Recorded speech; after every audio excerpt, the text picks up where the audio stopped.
Hi friends, మా ఆయన అయితే గోంగూర చారువ చేస్తున్నారండి. ముందుగా క్యాబేజ్ వేసుకోవాలండి. దాన్ని బాగా ఫ్రై చేసుకోవాలి. గోంగూర ఆకు నీట్గా కడిగి పెట్టి వేసుకోవాలండి. మా ఆయన వేస్తున్నారు.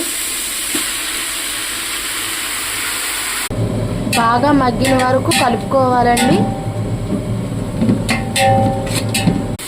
చూసారు కదండి, బాగా మగ్గిన తర్వాత చికెన్ ముక్కలు వేసుకోవాలండి. మా ఆయన కడిగి పెడుతున్నారు. ఇప్పుడు బాగా కొంచెం వేగిన తర్వాత జీడినోక వేసుకోవాలండి. మిక్సీ పట్టుకోవాలి. దీన్ని దానికి సరిపోయినంత వేసుకోవాలి. బాగా కలుపుకోవాలి. ఉప్పు కారం వేసుకొని బాగా కలుపుకోవాలి. మసాలా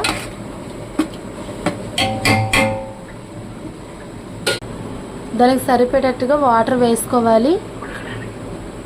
బాగా ఉడికించుకోవాలి. లైట్గా ఫుడ్ కలర్ కూడా వేసుకోవాలి. బాగా కలుపుకొని గోంగూర గ్రేవీ బాగా 10 నిమిషాలు ఉడికించుకోవాలండి. ఎంతో గుమగుమలాడే గోంగూర గ్రేవీ అండి. స్మెల్ అయితే సూపర్గా ఉంది. మా ఆయన చాలా బాగా చేశారు. క్యాన్లో వేసుకొని షాపుకి తీసుకెళ్తారండి. నెక్స్ట్ ఐటెం చారు అండి. రేపు చూపిస్తాను నేను వీడియో తీసి. థ్యాంక్ యూ అండి. Bye bye.